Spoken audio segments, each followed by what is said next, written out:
Hello everyone, আসসালামু আলাইকুম। আজকে আপনাদের সাথে আমি আরও একটি ডেইলি ব্লগ শেয়ার করতে চলে আসলাম। তো সকাল সকাল আমি ঘুম থেকে উঠে আমাদের বিছানাটা আমি ছেড়ে নিচ্ছিলাম।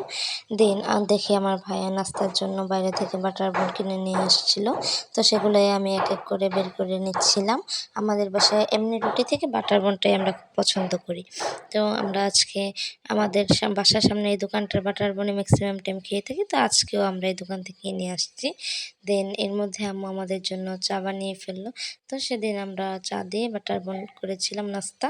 দেন আমি ঘরের টুকটাক কাজগুলো করে নিলাম। কাজ শেষে আমি শাওয়ারে চলে যাই।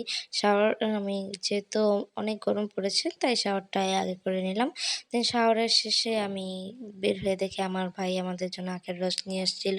তো যেহেতু রাস্তার মধ্যে বিক্রি করছিল কি দিয়ে আনবে, তো ও কি করেছে একটি দোকান থেকে বয়াম কিনে সে বয়ামে করে এই আখের রসটা নিয়ে এসেছে। মাশাআল্লাহ, সে ছোট হলেও সব কাজ খুব সুন্দর গুছিয়ে করতে পারে। দেন আমরা সবাই এই গরমের মধ্যে খুব মজা করে এই আখের রসটা খেয়ে নিলাম। পরানটাই ঠান্ডা হয়ে গেল। দেন নিয়ে আসছে সমুচা সিঙ্গারা। তো এটি খেয়ে আমার পেট ভরা ছিল। দুপুরে আর আমি লাঞ্চ করিনি। দেন আমার মনটা খুব খারাপ ছিল। তো কী করব, বিকালে একটু বের হয়ে গেলাম। যেহেতু আমার জীবনের খুব একটু খারাপ সময় আমি পার করছি, তো এখন আমার কিছুই আর আগের মতো ভালো লাগে না। তো বিকেলে একটু বের হয়ে ভাবলাম একটু রিফ্রেশ হয়ে আসি।